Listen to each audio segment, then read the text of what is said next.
الحمد لله رب العالمين والصلاة والسلام على أشرف الأنبياء والمرسلين نبينا محمد وعلى آله وصحبه أجمعين ثم أما بعد. All praise is due to Allah subhanahu wa ta'ala, and may His peace and blessings be upon His final messenger, Prophet Muhammad sallallahu alayhi wasallam. Brothers and sisters, as we continue with the book Kashf al-Shubuhat, or the removal of the doubts. So today, inshallah, we're going to have the fourth lesson from the book, and inshallah, today we will discuss about some of the misconceptions and some of the situations that a da'iya, or the one who calls to the way of Allah subhanahu wa ta'ala, might face from the enemies that are just waiting out there. So as we continue reading, now we will continue reading from the book.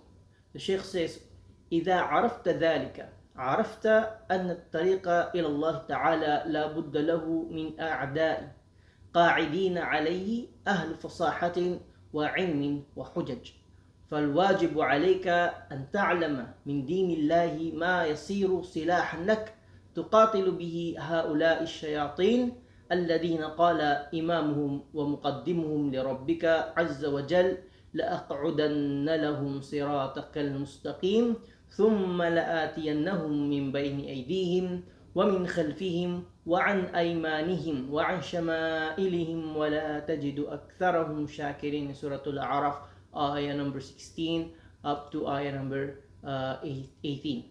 So the Sheikh says here that the straight path, will be full of enemies, and the devil himself, or Satan, or shayateen, and what should we have, before facing them, or when we are going to face them? What is it that we have to have, so that we will be able to fight them back? So he says, so when you have come to know all of that, what has preceded, meaning what we have explained. If you will remember, in the previous lesson we have discussed and we have mentioned that Allah subhanahu wa ta'ala says that there will be obstacles, and along the way, there will be enemies who will fight us and who will try to stop us in our way of giving da'wah to others. So he says, and when you have come to know that the path to Allah subhanahu wa ta'ala will inevitably have enemies lying in wait upon it, people who have eloquence, who have knowledge and arguments, then it is obligatory upon you that you learn that from the deen of Allah subhanahu wa ta'ala, what will in turn become a weapon for you, by which you will fight against those devils, meaning those shayateen from the ins and the jinn, and particularly the ins, because there are those who are eloquent and who are knowledgeable, and maybe who have this good arguments, or somehow might appear sound arguments. So he says those whose imam, meaning those shayateen, their imam is, or the leader and the spokesperson or spokesman for them, who said to Allah subhanahu wa ta'ala, meaning Iblis, of course, Azza wa Jal, the mighty and majestic, says, لَأَقْعُدَنَّ لَهُمْ صِرَاطِكَ الْمُسْتَقِيمِ. He says, surely I will sit and wait against them, meaning the Iblis or the shaitan, talking about himself, that he will sit and wait against them, the human beings, on your straight path. Then I will come to them from before them and behind them, from their right and from their left, and you will not find most of them as thankful ones, meaning they will not be dutiful to you. So it is a promise that he made, that he will do his best and he will do everything, to stop us, to reach our goal, to stop us from coming back to Allah subhanahu wa ta'ala. So then he says, the decisive proof, he said, however, when you turn to Allah and pay close attention to His decisive arguments and His clarifications, then do not fear and despair. And that is a translation of what the Sheikh says in this book, when he said that Uh, ولكن إذا أقبلت على الله وأصغيت إلى حجج الله وبيناته فلا تخف ولا تحزن. Allah subhanahu wa ta'ala says, قال سبحانه وتعالى إن كيد الشيطان كان ضعيفا in Surah An-Nisa, ayah number 67, or ayah number 76 rather. والعامي من الموحدين يغلب الألف من علماء المشركين كما قال تعالى وإن جندنا لهم الغالبون in Surah Safat, ayah number 173.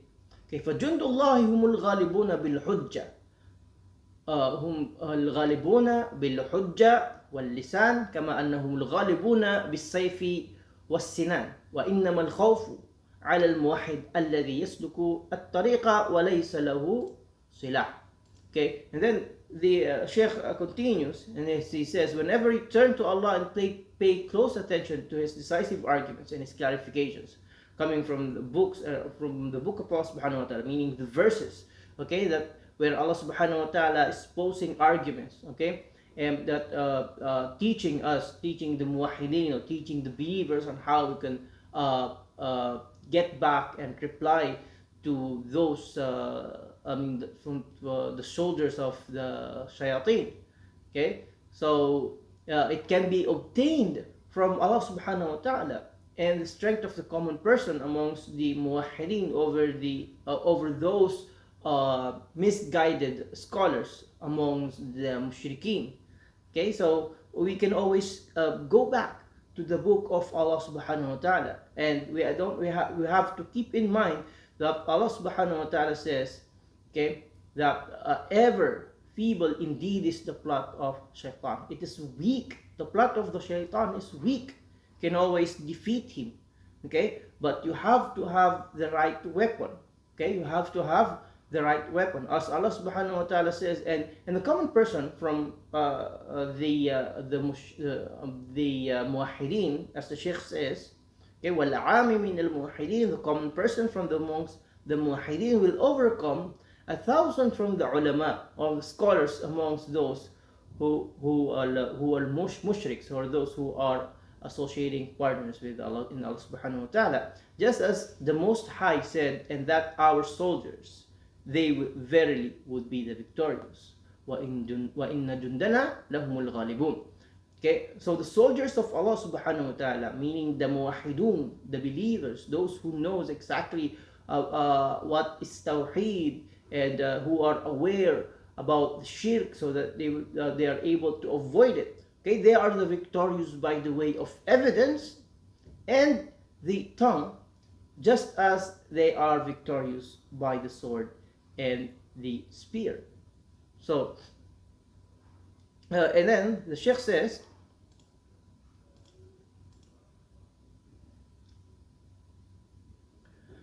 وَقَدْ مَنَّ اللَّهُ عَلَيْنَا بِكِتَابِهِ الَّذِي جَعَلَهُ تِبْيَانًا لِكُلِّ شَيْءٍ وَهُدًى وَرَحْمَةً وَبُشْرَى لِلْمُسْلِمِينَ فلا يأتي صاحب باطل بحجة إلا في القرآن ما ينقضها ويبين بطلانها كما قال تعالى ولا يأتونك بمثل إلا جئناك بالحق وأحسن تفسيرا. قال بعض المفسرون هذه الآية عامة في كل حجة يأتي بها أهل الباطل إلى يوم القيامة, which means the Sheikh says that but indeed it is feared for the muwahid who traverses the path without any weapon.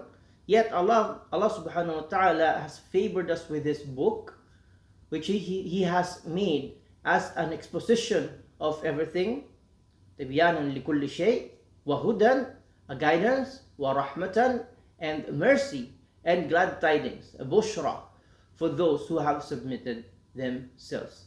Okay, it is in Surah An-Nahl, ayah number 89. So all arguments are eternally rendered, okay, and made futile by the Quran. Okay, as the Sheikh says, so no person of falsehood comes with any argument except there is in the Quran that will nullify it and expose its falsehood. So as Allah subhanahu wa ta'ala said, and no example or similitude do they bring to oppose or to find fault in you or in the Quran. Okay, but we reveal to you the truth against the similitude or example and the better explanation thereof. It's Surah Al-Furqan, ayah number 33. Some of the Mufassirun have said, or those who have knowledge about the meanings and interpretations of the Quran, they said that this verse is generally applicable until the day of judgment to every argument that the people of falsehood brings.